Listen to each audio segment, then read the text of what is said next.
Hello, what's up mga boss? Welcome back to my YouTube channel, Asil ni Kid Hill TV. Pakain po pala tayo ngayon sa ating 1-month-old na Burmese Asil, mga boss. Yun oh, ganda na ng mukha niya mga boss oh. So, update ko muna kayo dito sa 3 months old natin mga boss, kasi bababa natin sila para makaapak na sa lupa at makapagpainit. So, saglit lang mga boss.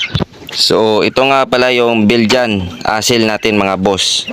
Yun, yung 3 months old natin mga boss. At ibababa natin sila mga boss doon sa ating kulungan na improvise para makapag-apak na sila sa lupa at makapagpainit. So, saglit lang mga boss at i-update ko kayo. Baba muna natin to siya mga boss. So, yun na nga mga boss at naibaba na natin ang ating mga alaga. Yun oh. Ito na nga pala sila mga boss. Yung 3 months old natin, oh, pumuporma na sila mga boss, oh. 3 months old na Belgian Asil mga boss. Yun. Pumuporma na yung mga itsura nila. 3 months old na yan mga boss.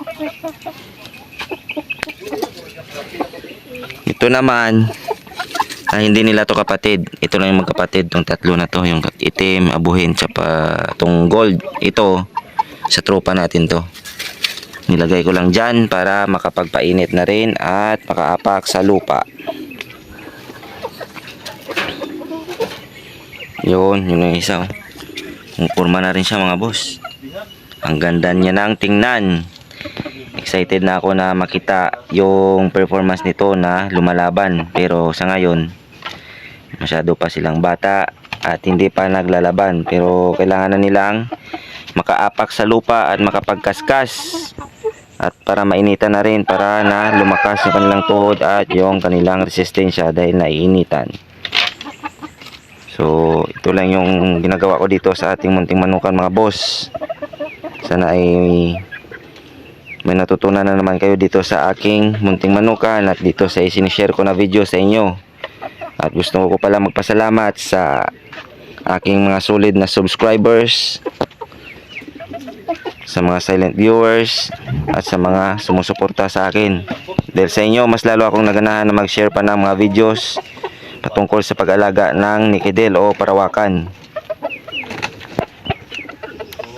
Maraming salamat sa inyo mga boss.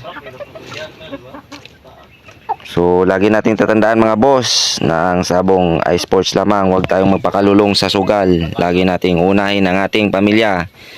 Hanggang dito na lang muna mga boss. Maraming salamat and God bless sa ating lahat.